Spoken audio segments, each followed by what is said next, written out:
Olá, seja bem-vindo ao JR Trade. A Africa Creative voltou do Cannes Lions com 16 prêmios.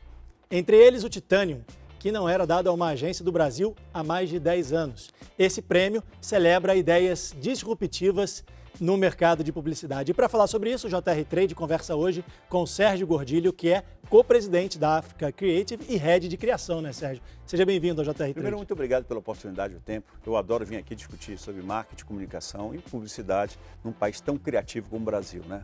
Bom, maravilha. Antes da gente começar essa entrevista, só quero lembrar a você que toda quarta-feira, a partir das 7h30 da noite, tem um episódio novinho do JR Trade nas plataformas digitais da Record TV ou no seu tocador de podcast preferido.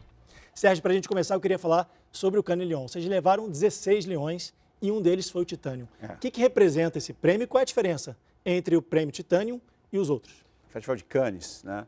É um festival onde a indústria criativa, a indústria da publicidade, ela celebra, como também você tem os grandes festivais como o Oscar para o cinema ou o Emmy, né? Você sabe que esses grandes festivais então é uma grande celebração mundial do melhor da indústria criativa. Esse ano nós recebemos mais 16 leões, dentre os 16 leões, um leão de titânio. O leão de titânio é um leão que o Brasil há mais de 10 anos não ganha e só ganhou 3 na história. Isso se consolida como uma coisa realmente muito difícil de você conseguir atingir e chegar. Ele representa mais ou menos uma ideia que não tenha formato, uma ideia que seja maior do que qualquer formato. Eu digo formato do que uma TV, do que um rádio, do que uma mídia exterior, do que uma ideia digital. Ele é uma ideia que consolida quase tudo, uma ideia acima de uma ideia de média. Ele começou dessa maneira e continua sendo ainda o leão mais difícil de se ganhar, tanto é que o Brasil, que é um dos maiores ganhadores e com certeza o terceiro país mais criativo do mundo, segundo Cannes, esse é o terceiro da sua história. Esse prêmio vocês receberam pela campanha que eu tenho aqui o nome Bring Home the Bud. Exatamente. Que é para a cerveja Budweiser, né? Sim. O que representa essa campanha? Qual é a história dela? Essa campanha, nós nos preparamos muito. Você sabe que lá na África a gente trabalha com grandes marcas. Nós trabalhamos com a Vivo, nós trabalhamos com Itaú, nós trabalhamos com Natura e trabalhamos há muito tempo e há muito tempo com a Ambev. A gente sempre fala que a África é uma agência para você casar, não para namorar. Então, a gente está há mais de 20 anos com a Ambev. Na Ambev, a gente trabalha com 3 marcas, a institucional, com a Budweiser e com a Brahma.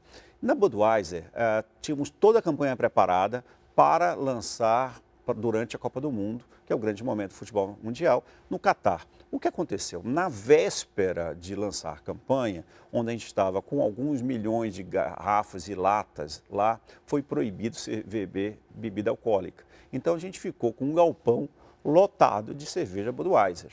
E o que a gente ia fazer? A gente podia ter levado pelo lado negativo, destrói tudo, ou bota no navio e traz de volta. E falou assim, vamos aproveitar que está lá e vir com a ideia que é o seguinte, o país que ganhar leva a cerveja inteira, aproveitando o momento que acontecia em Doha, onde as pessoas brigavam e lutavam para tomar uma bebida alcoólica, porque isso combina com esse universo. Então a gente aproveitou esse momento e falou assim, pois bem, a gente não pode servir aqui agora, mas o país que ganhar, esses milhões de garrafas, de latinhas, serão doadas a esse país. E aí se promoveu nas redes sociais uma luta entre traz ela para o Brasil, traz ela para a Argentina, infelizmente, traz ela para os Estados Unidos e eu acho que essa questão de toda que fez a transformação. Acabamos entregando para a Argentina.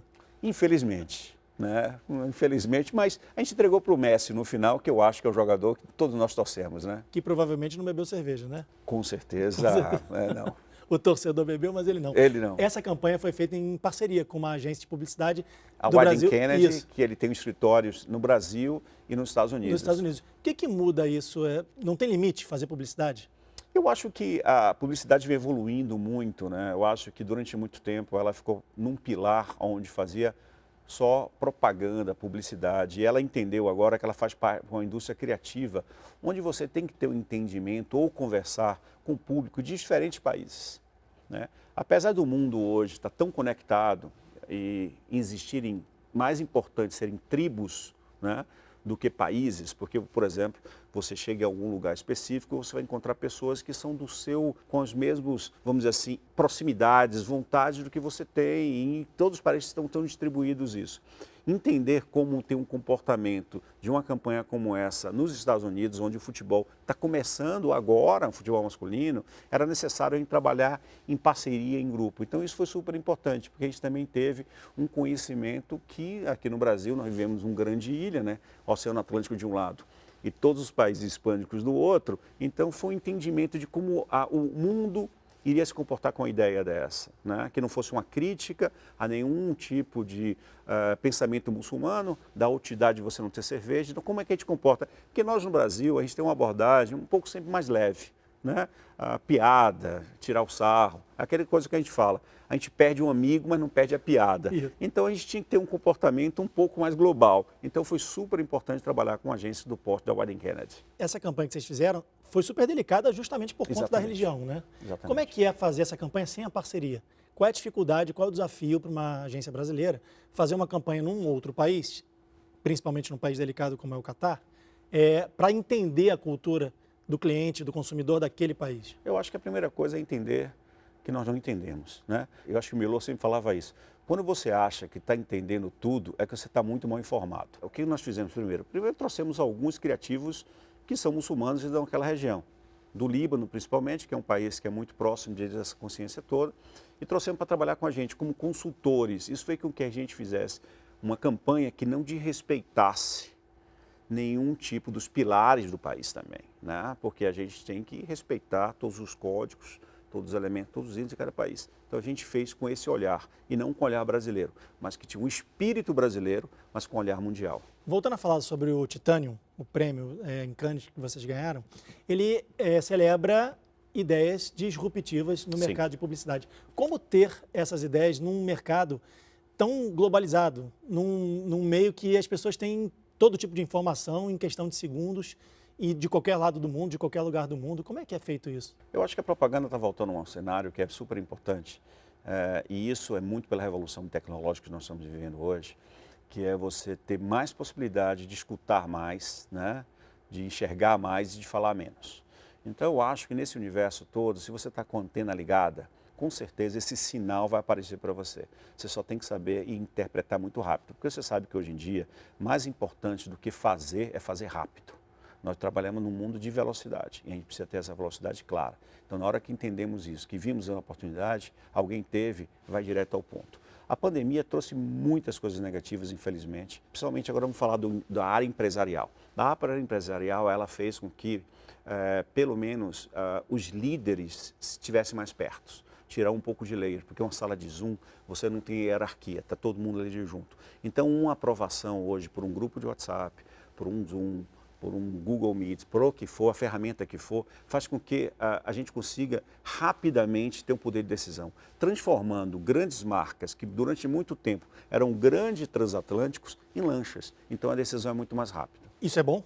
Maravilhoso. A minha dúvida era se isso poderia atrapalhar de alguma maneira a decisão.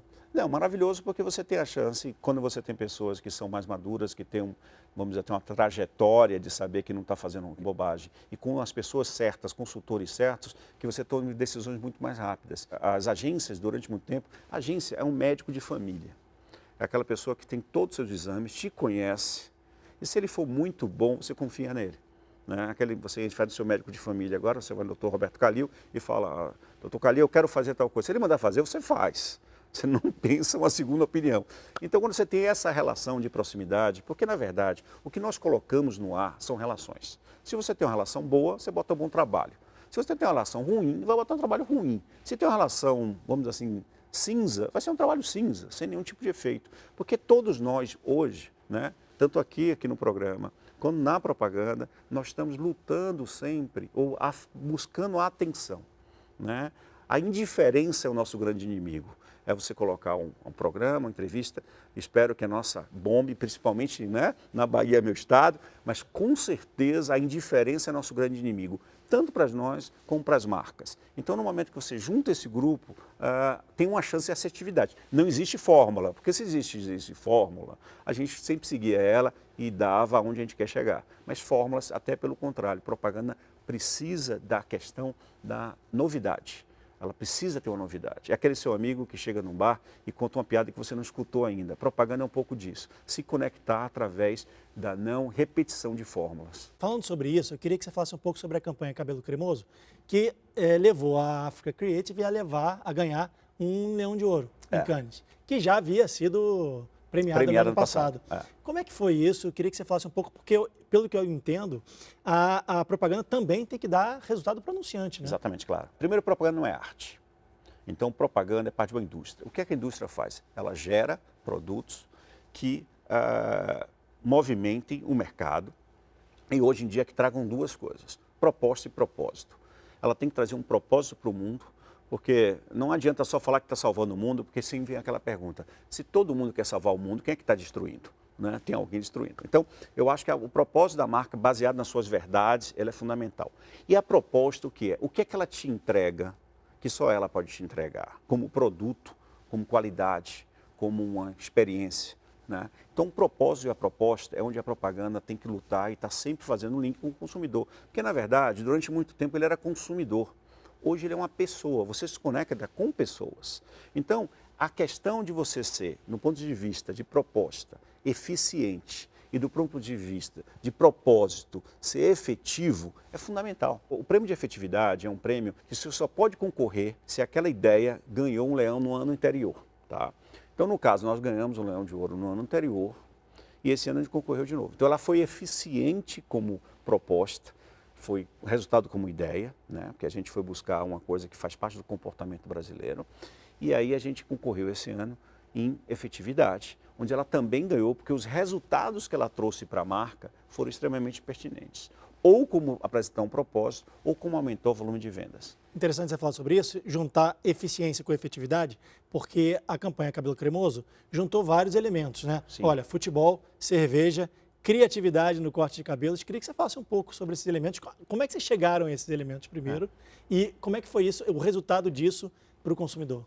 Existem 3 elementos quando você começa a criar uma campanha. Eu acho que quando você faz 50 anos, no meu caso, você começa a tentar formatar um pouco para poder passar para outras gerações, porque você sabe que uma cultura de uma empresa é fundamental e cultura se passa na vertical e depois se torna horizontal. A gente constrói um negócio que chama FIM, né? Tem que ter um fato, realmente um insight que realmente seja verdadeiro para a comunidade, para todo mundo. Ela tem que ter uma ideia baseada nesse fato e depois tem que construir uma narrativa. Como é que você vai contar essa história? Nós somos patrocinadores do futebol e a marca Brahma é a marca mais associada com o futebol brasileiro, que basicamente nós somos desde sempre patrocinadores da seleção brasileira e da maioria dos times também. Só que a Brahma não pode, pela legislação brasileira, ela não pode ter a marca dela na camisa dos times. Isso não acontece, por exemplo, em Portugal. Isso não acontece na Argentina, que a Quilmes está nas marcas do Boca Juniors. Isso não acontece na Espanha.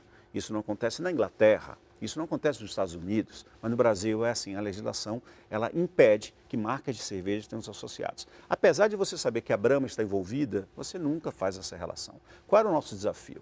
Era conseguir colocar a marca lá dentro sem botar na camiseta. O que é que a gente foi buscar? A gente foi lançar um atributo da marca, que é a cremosidade, ela tem mais espuma que a Brahma tem, e vamos usar uma coisa que todos os jogadores brasileiros fazem, mexerem no cabelo deles. Já que ele não pode ir na camisa, no short, no meião, e podem ser na chuteira ou no cabelo. Então utilizou o cabelo como elemento de propaganda para falar da bramosidade. E isso virou uma febre. Todos os jogadores e até as pessoas começaram a usar também. A gente lembra o Ronaldo Fenômeno quando usou aquele cabelo. Infelizmente o cabelo não ficou muito legal, mas muita gente se inspirou. Eu ia dar esse exemplo. Teve um pouco da influência aí do Ronaldo, da ideia do Ronaldo com na certeza. campanha? As coisas se passam. Eu acho que a gente vive num momento que a gente é cíclico, né? As piadas a gente repete e interpreta de outra maneira. Deu certo. Muito certo para a marca. A Africa Creative também trabalha com empresas já consolidadas no mercado. Sim. Vivo, Petrobras, Natura. Sim. Né? Para quem está de fora, olhando de fora, parece que é confortável trabalhar com essas marcas, já estão consolidadas, o que você fizer não vai mudar muita coisa para o público e tal, mas não é bem assim, né? Como é que é trabalhar com essas marcas grandes que já têm muito mercado, que as pessoas já conhecem? É um desafio diário. Por quê?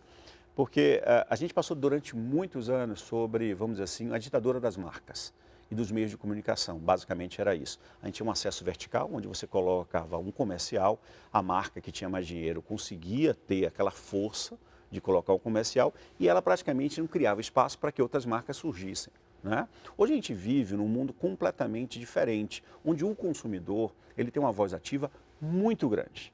Ele pode destruir uma marca num comentário e a marca também pode ser destruída num comentário, participa numa diretamente, mensagem. né? Então é um bate-bola. Antigamente é você ir numa palestra, uma pessoa fica no palanque falando para o público todo. Hoje é uma mesa de bar. Então a marca constantemente tem que estar buscando informações e conversas. Marcas do porte do Itaú, da Natura, da Ambev, da Vivo, né, que a gente começa da BR, da Azul, que nós trabalhamos também, uma série de marcas, da Sadia, são marcas que elas precisam ter uma conversa diária. Você ganha hoje o consumidor no dia a dia. Então faz com que eu tenha equipes fechadas para esses grupos, quase agências dentro da agência da África, para atender e ficarem atentas qual é o nível de conversa que está acontecendo. Se está conversando uma conversa dessa, ver se ela é propícia para a marca, porque não adianta também você entrar no universo que não é o seu ambiente. Eu acho que a gente tem que entender aonde é que a gente pode sentar e falar. Porque é a mesma coisa, existe várias festas, existe de um casamento ao enterro.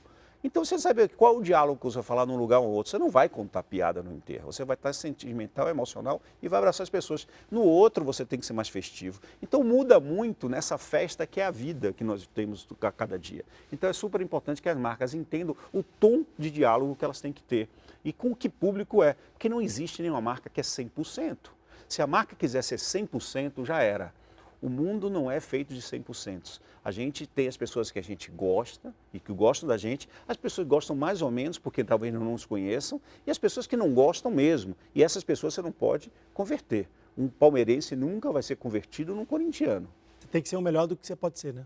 Tem que ser o melhor e o que estiver mais atualizado e o mais presente no que você pode ser. Queria continuar falando sobre esse assunto. Pelo que você falou, as pessoas se interligam, se conectam com as marcas por meio da emoção. Essa é a melhor forma de você atingir o consumidor hoje em dia? É pelo emocional? A coisa mais poderosa que a gente tem no mundo hoje é uma boa história. As boas histórias que movem o nosso mundo. Né? E uma boa história, ela passa por um padrão de conexão para você querer escutar ela toda. Em 1954, um grande publicitário, Bill Bernbach, que foi um dos caras que inventou a propaganda, ele falou, primeiro você se conecta, depois você converte. Nunca existe isso antes. Você precisa se conectar com as pessoas. E qual é a melhor forma de conectar? Com uma boa história. A boa história, ela tem que te emocionar, ela tem que te informar e ela tem que te transformar. Quer dizer o quê? Emocionar de uma maneira de um sorriso ou de uma situação que você fala, pô, coisa legal. Ela tem que te informar de uma coisa que você não está sabendo. E você fala, poxa, que absurdo, e tomar uma posição sobre essa questão toda que é funcional, isso. E ela tem que te transformar como pessoa para você se sentir cada vez mais que você está evoluindo. Porque a gente, quando nasce, a gente está numa constante evolução. E a gente precisa sentir quem está nessa constante evolução. E não é só na conta bancária, é nós, a gente como pessoas. Então, eu acho que a boa história é a grande arma da publicidade, é a grande forma. E para você ter uma boa história, você precisa escutar várias histórias. Você sabe que essa é exatamente a forma que a gente usa no jornalismo para construir as histórias, com a diferença que, quando a gente fala da parte emocional, a parte emocional ela é um leque maior. Claro. A gente não pensa só na parte do sorriso e da alegria, mas também da angústia, da tristeza, do drama. Isso tudo também conecta. Claro. Isso tudo também faz a pessoa assistir a nossa reportagem na televisão e a gente tem que pensar nisso na hora de construir a história. Agora, falando sobre inteligência artificial, que não tem emoção nenhuma. A inteligência, pelo menos até agora, ela não conseguiu repetir a emoção do ser humano. Como é que você acha que isso vai influenciar a publicidade, que já está influenciando, mas vai continuar influenciando daqui para frente? Eu acho que inteligência artificial é uma dádiva. Tá? Eu acho que as grandes evoluções tecnológicas são as grandes dádivas, eu acho que a gente pega na humanidade, porque ela encurta muito o nosso tempo e democratiza a informação. Eu acho que na publicidade, na vida, a inteligência artificial faz com que a gente corte, diminua alguns pedaços, ter alguns atalhos para a gente chegar num resultado mais positivo. É óbvio que a inteligência artificial vai diferenciar muito quem tem mais repertório e quem tem mais talento das outras que não tem. Porque durante a nossa vida a gente vê muita gente que tenta mecanizar um pouco o seu jeito de trabalhar, né? E a inteligência artificial, ela vai pegar como base a experiência de todas as pessoas, ou então concentrado num cloud, numa nuvem, e tentar materializar elas todas para construir um subproduto, que é aquela informação que está sendo dada a você. Mas se você passou por aquela experiência, você pode usar a inteligência como atalho para bater bola com alguém. É quase como usar como amigo. Eu estou brincando que a gente, na propaganda, nós estamos agora na terceira grande revolução, às vezes até se fala quarta. A primeira é o sistema operacional, onde a gente pôde começar a ter computadores pessoais e aí começou a decifrar isso. A segunda grande transformação foi a internet, que praticamente determinou que todos nós pudéssemos ter a mesma informação. E a terceira, a inteligência artificial, que é uma maneira de se bater bola com a máquina. Porque tem uma coisa que a gente não vai ganhar nunca da máquina. É a automação do nosso pensamento. Ela chama inteligência, mas ela é artificial. E nós temos emoções verdadeiras. Isso molda completamente. Não quer dizer que nós somos inteligentes, mas nós somos intuitivos, que a máquina nunca vai ser intuitiva.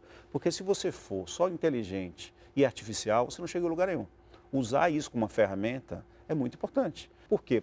Porque uma pessoa no interior da Bahia, utilizando a inteligência artificial, sem às vezes o menor recurso, ela vai conseguir fazer com a inteligência artificial e transformando nesses programas que você consegue fazer movimentos, um filme lindíssimo que vai contar a história dela, que ela nunca teria condição se ela não tivesse o melhor equipamento, se não estivesse no Rio ou em São Paulo. Então ela democratiza. Imagina que quando chegou a internet, se falava muito que uma criança no meio do sertão da Bahia, com acesso à internet, tinha a mesma base de informação que o Clinton quando presidente da República. Hoje o Clinton está bem mais antigo. Vamos botar o Obama como presidente da República. Essa é a verdade. O grande e ponto o Obama é esse. tinha mais porque ele espionou, você lembra? Da espionou um pouquinho. Tinha um pouquinho de mais informação. Você está falando de e-mails. Eu queria que você falasse de seres humanos. Você acha que a inteligência artificial vai tomar o lugar do ser humano? Eu acho que tomar o lugar, o emprego do ser humano? Eu acho que vai tomar emprego na média baixa do ser humano. E ela vai criar empregos novos na mesma proporção ou numa proporção muito maior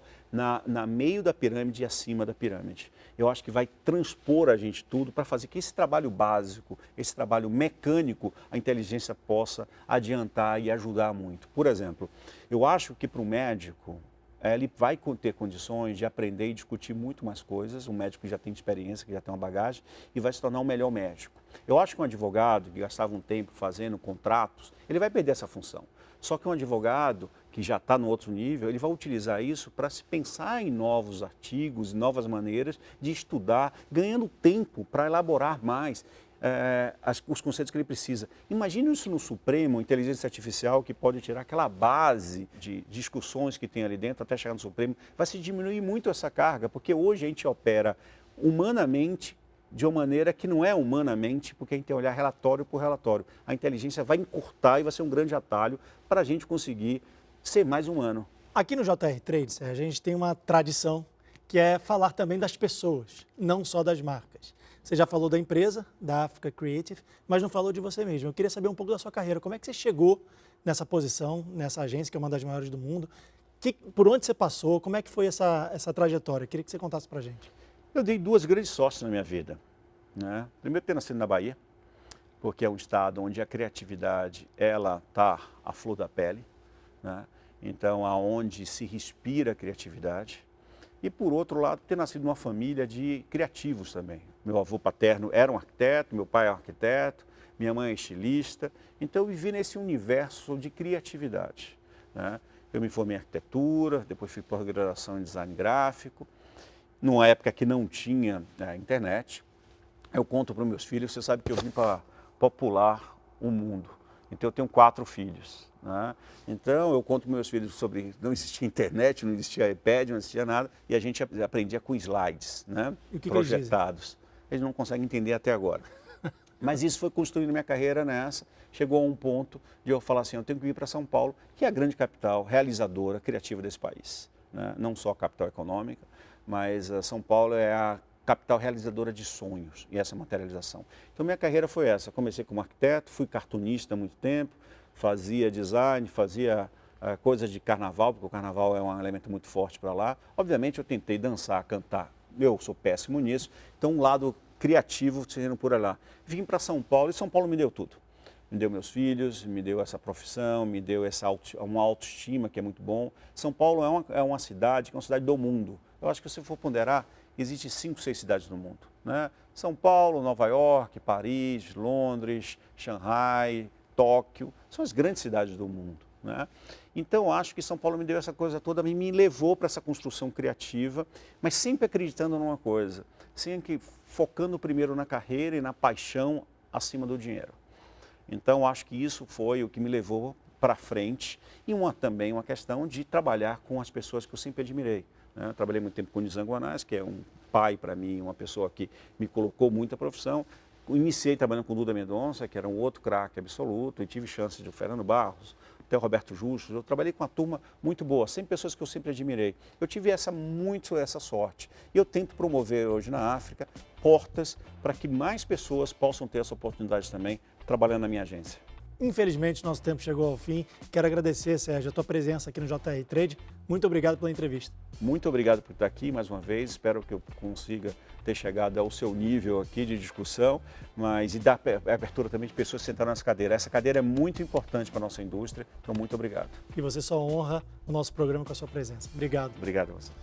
O JR Trade é nosso espaço para falar sobre comunicação, publicidade e marketing das marcas. Toda quarta-feira, a partir das 7h30 da noite, tem um episódio novinho do JR Trade nas plataformas digitais da Record TV ou no seu tocador de podcast preferido. Muito obrigado pela sua audiência e a gente se vê. Tchau!